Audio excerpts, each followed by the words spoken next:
level of manipulation happening to the people of this town is insane. Like, just watch this and you will see for yourself. It's the strangest thought, but I just can't shake it. Trapped in a town we can't escape from, monsters that come from the forest at night. Have you ever wondered if maybe this is all just a dream? You ever wonder if Abby was right? What'd you say? What if it's all just a dream?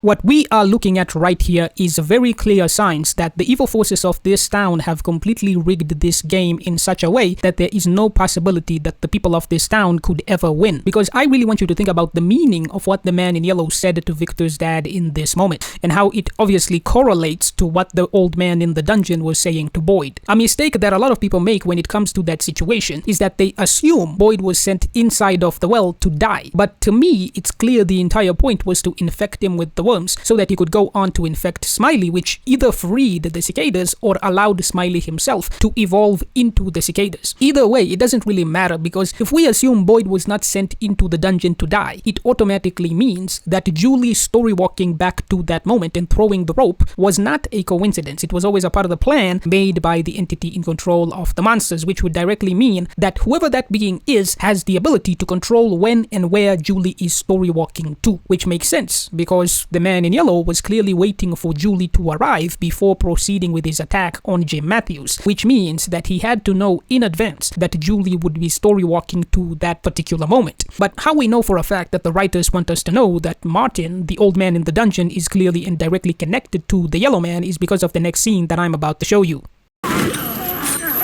Let go, Martin! My blood is your blood now.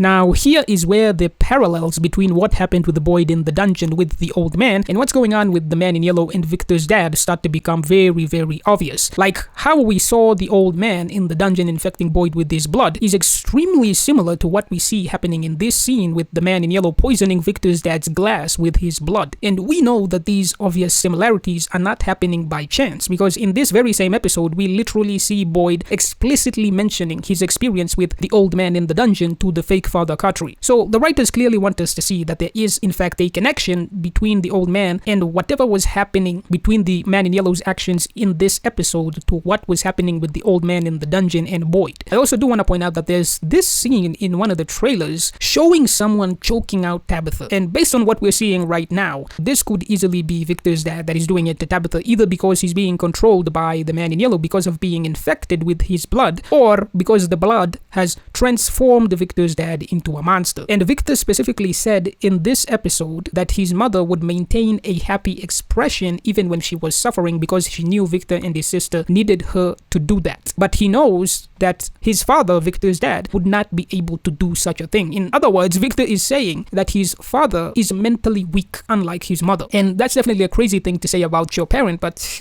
it could be that the weaker your mental willpower is, the easier it becomes for the man in yellow to control your body, and that's why he's targeting Victor's dad specifically. This also brings up the possibility that Martin was actually a real person, but after being tortured for decades or however long he was in there, we know that he got to a point where he just wanted Boyd to kill him. And him specifically losing the will to live could be what allowed the man in yellow to take control of his body in that moment and infect Boyd with the worms. Therefore, that could also be what's going on with Victor's dad right now. And maybe that's how the people died at Victor's massacre, i.e. by controlling all of them and making them kill each other. It also has to be stated that if you believe the man in yellow was in the town multiple years ago pretending to be a resident of the town and influencing Boyd's wife in the same way that we see him doing to Victor's dad in this episode by implanting the idea that it was all a dream and therefore that killing people is what would allow them to wake up from the dream, that would mean that the man in yellow does not have to wait till the end of the cycle to become a part of the story and that he can enter at any time that he wants.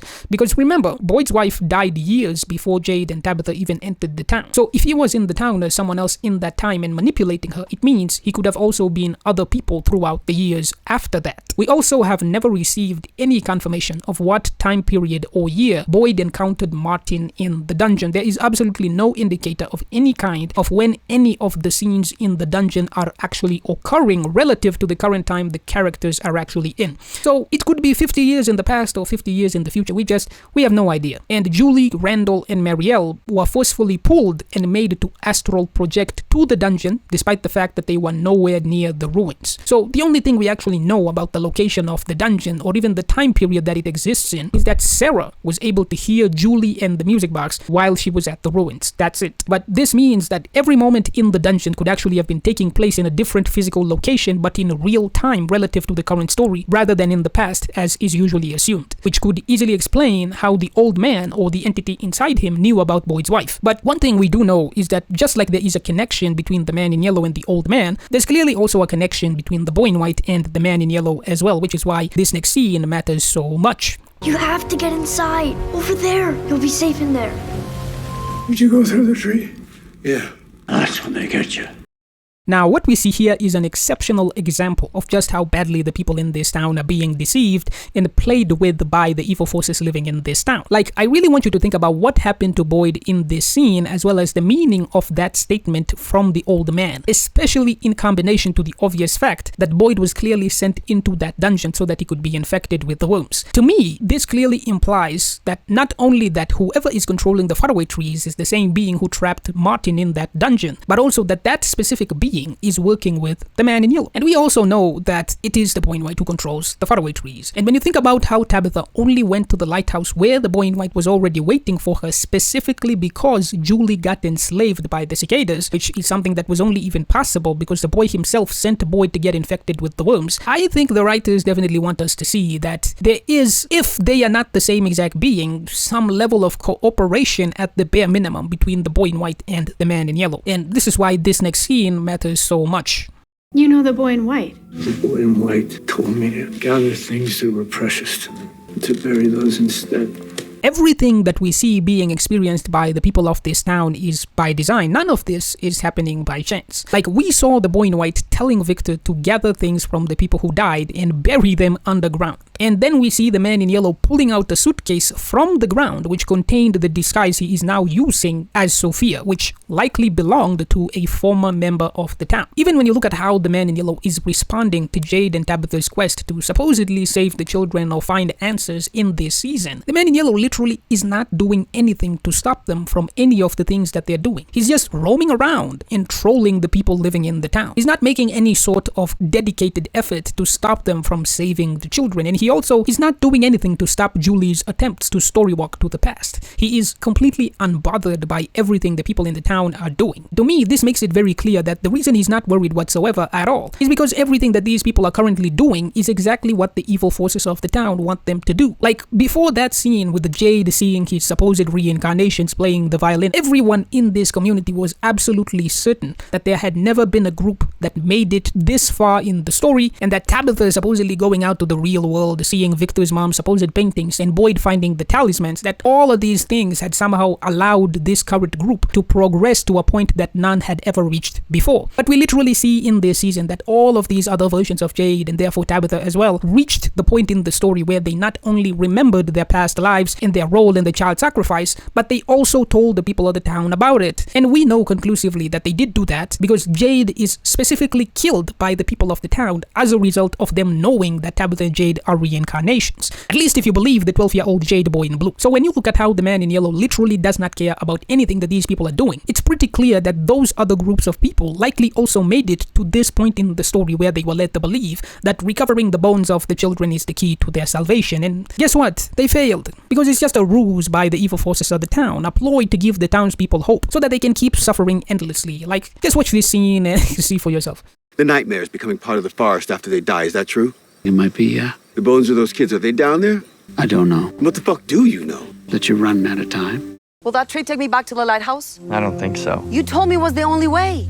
That was before. Okay, you need to stop talking in riddles. You're getting so close now, but I'm afraid you're running out of time. This being is not Father Cartry's ghost. It's just a boy in white sending them on yet another wild goose chase to give them false hope. Because that is what feeds the forest, i.e. the boy himself. And he's probably the one who gave Donna a heart attack and then brought her back to life, just to make a boy desperate enough for that suicide mission of going down into the tunnels to try to retrieve the bones of the children. Because Father Cartry literally asked Boyd, what would you do if she woke up? And then Donna just magically wakes up. Clearly not a coincidence. Like, the evil forces of this town have completely changed the narrative in this place to the point where even the audience themselves, us, real people who are not in the story, have completely forgotten that according to Victor's dad, Victor's mom was receiving visions before she even entered the town, telling her that the children were locked in the tower and that Tabitha herself was deceived into going to the lighthouse under the blatant lie that there were children trapped in the tower. Like, people aren't thinking about what this really means. Because if the bones of the children that are supposedly in the tunnels are the key to getting out, then how powerful is that evil entity that was sending visions into Victor's mom's brain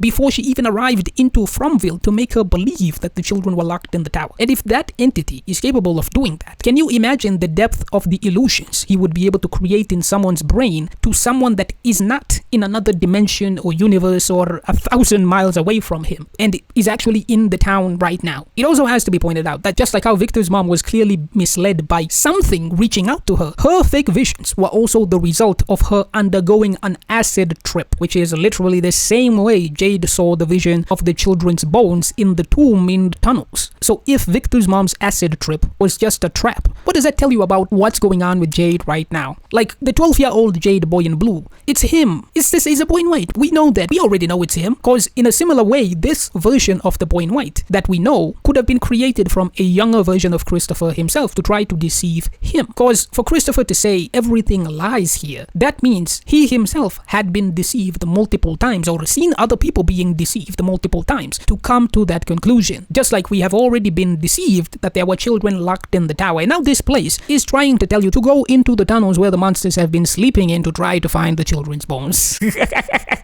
The only time we've ever seen the boy in white being explicitly happy in this entire show was when he was surrounded by dead bodies and laughing at Victor at the massacre. This entire thing is just a scam. And even when you think about what's going on with Kenya right now, so many different signs show that he has been claimed by the entity. So watch this video right here to see my thoughts on how we know for a fact that Kenny is directly connected to the entity himself, just like Fatima and Victor.